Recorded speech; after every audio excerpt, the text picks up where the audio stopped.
welcome to the Know-It-All for January 9th. I'm Ashley Jenkins, and I'm all on my own again, so I'm gonna try something a little bit different because sitting at a desk all by yourself to do the news actually feels super weird. Okay, this week was the Consumer Electronics Show in Las Vegas, and I'm gonna get right into it because there's a lot to cover both in video games and otherwise. To kick things off, after reportedly yet another redesign last month and more than a year of experimentation, Valve has finished their design for the controller that's going to lead their Steam machines to the living room. The cat was let out of the bag by Origin PC CEO Kevin Washiletsky at CES, though the final design wasn't revealed and probably won't be until GDC, since Valve announced there'd be no Steam Dev Days this year, but to expect a lot more from them at the Developers Conference in March. And as some hardware is born, other hardware has to end. And it looks like Nintendo has quietly discontinued the original 3DS here in the West following the discontinuation in Japan last month, as most retailers have run out of stock and don't expect to see more. This is in spite of us having no release date for the new 3DS for either Europe or North America yet. However, on the bright side, some European fans have been invited to buy ambassador editions of the new 3DS early, so fingers crossed there's an announcement super soon. Also not dated, but very much expected, is Kingdom Hearts 3.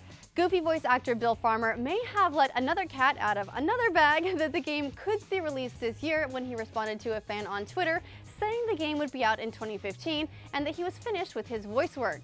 However, presumably after he realized that talking might have been a bad idea, he recanted his statement. If it is indeed on track for this year, well, one, hooray, because Kingdom Hearts 2 came out in 2005, so it's been like 10 years between main installments. But it was only a few months ago that Tetsuya Nomura finished his work on Final Fantasy XV to refocus on Kingdom Hearts, and they did recently say they're still considering which worlds to include, so we'll see. There's also plenty of speculation on other settings, this time for the next Far Cry game, after Ubisoft sent a poll to fans asking for input as to what they'd like to see in the next game, and the poll included reasonable options like the Vietnam War, Peruvian jungles, or 19th century Old West America, and some kind of crazy ones too, like Dinosaur Island's Mad Max-esque post-apocalyptic scenarios, vampires, and zombies. And while none of these scenarios are guaranteed, Ubisoft's past track record with Assassin's Creed games indicates that at least one, if not more of these, will end up on shelves eventually. Somewhat more concrete, at least, is the development of the next indie game in a series that broke our own Kevin free, and that is Five Nights at Freddy's. Developer Scott Cawthon confirmed via email that Five Nights at Freddy's 3 is in development, in case the teaser on the website, cryptically named FNAF3.jpg, wasn't enough to tip you off. No release date yet, but given Cawthon's track record, we may not have too long to wait on that one at least. What's not in development yet, or at least as far as we know, is the next GTA game, and one city is taking this opportunity to put itself out there for consideration. Portland, as in Oregon. Local real estate firm Movoto posted a comparison of the different types of businesses found in Los Santos versus Portland, including gun stores, strip clubs, police stations, and coffee shops, which entirely disregards the statistics for Los Santos-based city of Los Angeles and doesn't even begin to touch on the really important stats like dirty mustaches and flannel. Whatever. At the very least, the marketing stunt does paint a fun picture for how Rockstar might treat such a dedicated hipster-cultured town. Just take a minute and enjoy it. Let it waft. Smells like body odor. Moving right along, the Independent Games Festival has announced the finalists for this year's $30,000 Seamus McNally Grand Prize, an award won previously by Gus and Meg's pet game Papers, Please, and a game you may have heard of called Minecraft. This year, the nominees are 80 Days, The Talos Principle, Outer Wilds, Invisible Ink, Metamorphobet, and This War of Mine. The winners will be announced during GDC in March. Another indie developer is also in the news. Monument Valley developer Us2 Games, who recently shared stats on Twitter revealing that Android users pirate more frequently than those on iOS, at least as evidenced by install versus purchase rates on their game, to the tune of 5% purchased on Android versus 40% on iOS, though they later clarified that this stat didn't take into account things like reinstalls on different devices.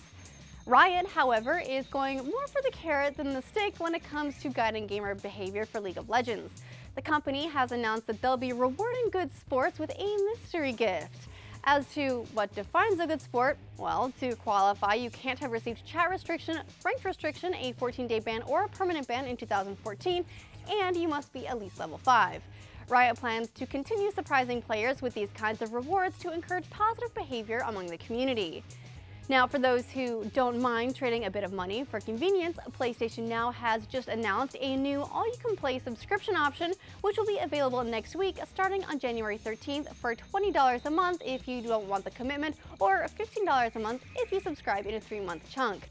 The subscription will get you unlimited access to all 100+ games currently available on the service, which you can access from any of the devices that currently support it, including several of Sony's 2014 line of Bravia TVs, so you can play even if you don't have a console. And finally, just for games mind you, I told you it was kind of a crazy week, Ubisoft has dated Assassin's Creed Unity's Dead Kings DLC for next week, also on January 13th. It's going to be a busy day. The DLC will be free to everyone who bought Assassin's Creed Unity as an apology by the publisher for the bugs in the game when it launched. Which leads us to movies. Fox, the movie studio handling the big screen adaptation of Assassin's Creed, has dated the film for December 21st, 2016, so still a while to wait on that one. And beyond the involvement of Michael Fassbender, we have no details beyond rumors that Robert Downey Jr. may be involved playing Leonardo da Vinci. Yeah, that'd be great. Also not concrete, but looking likely now, is the live-action Ghost in the Shell adaptation from DreamWorks, which has been trying to get the movie up and running for several years now, with reports that Avengers star Scarlett Johansson has signed on to star in the film if it's greenlit. DreamWorks has been working on this as far back as 2009 when they tapped Shutter Island and Nightwatch writer Laeta Kalogridis to pen the script. But we do have some concrete news. Yay, just some. Marvel has released the first teaser trailer for Ant-Man, hinting at what we can expect when that movie releases in July. It's looking more likely that rumors it's a heist movie will pan out, with Hank Pym apparently ousted from his company and tapping Scott Lang, who will be a dad who's turned to crime out of desperation, given a second chance to become a hero and steal stuff from the company. I won't spend too much time here on the complete breakdown, but we did scrutinize it pretty much frame by frame if you want to get into that level of detail in the full update. Finally, Dish is following HBO's lead in catering to cord cutters who still want access to television by announcing Sling TV. The network will distribute its channels digitally for those who don't want to subscribe to cable, offering a package of major channels for $20 per month, including ESPN, ESPN2, TNT, CBS, Food Network, HGTV, Travel Channel, Adult Swim, Cartoon Network, Disney Channel, ABC Family, and CNN.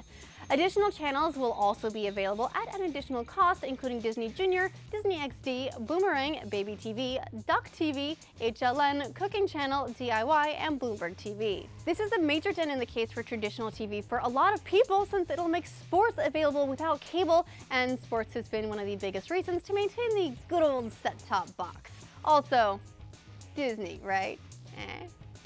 The service will be accessed initially via browser or apps on iOS and Android, but will also come to Amazon Fire TV Stick, Google's Nexus Player, LG Smart TVs, Roku, Samsung Smart TVs, and Xbox One. And to bridge us gently into all the tech and science news that CES threw at us, a bit of both. Sci-Fi has announced a partnership with Philips and their line of Hue lighting to offer light tracks for their upcoming 12 Monkeys TV series, which kicks off on January 16th.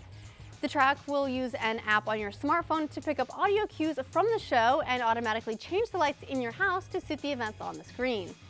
In another kind of bridge between our entertainment and our technology, Nike shoe designer Tinker Hatfield has announced at Agenda Emerge that the self-lacing shoes featured in Back to the Future Part 2 are on track for release sometime this year, though he didn't offer a timeline more specific than that. But according to our schedule, he has until October 21st at 4:29 p.m. or we'll know that somebody's been tinkering with the timeline.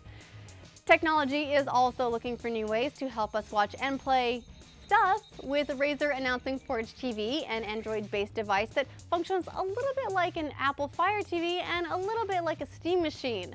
It'll support Netflix, Hulu, and Android-based games itself, but it will also stream games from your PC to your TV via Wi-Fi in 1080p, and all for $100 or $150 if you want their controller as well.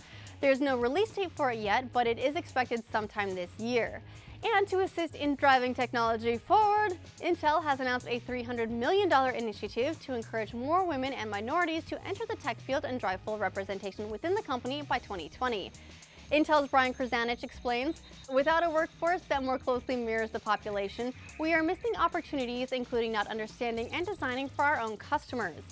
And finally, in tech news, before we take a quick jaunt a couple hundred light years into the future, FCC Chairman Tom Wheeler appears to have altered his stance on internet fast lanes in the wake of several months of dedicated campaigning from internet companies like Netflix and private citizens, and said that at CES that he supports President Obama's call to reclassify the internet as a utility under Title II of the Communications Act and regulate it as such. And don't forget about the regulation thing, we'll get to that in a minute. Next month, the FCC will vote on rules proposing no blocking, throttling, or paid prioritization. A lot of people are worried that regulating means metering like charging by the gigabyte, but in this sense, it's actually more focused on regulating the companies that offer the services, not the people that use them. Title II imposes regulations on what companies can and cannot do, and among the things it says they cannot do is make any unjust or unreasonable discrimination in charges, practices, classifications, regulations, facilities, or services. Fast lanes, in other words. Okay, finally, space. We like space, especially when it throws curveballs at us like the 8 planets NASA just discovered that sit within Goldilocks zones, that is, zones potentially capable of supporting life. And out of the 8, 2 of them are the most Earth-like planets discovered so far. New Earth, as I like to call it, at least until we find an even better one, is Kepler 438b, which is 12% larger than Earth and receives about 40% more heat from the sun.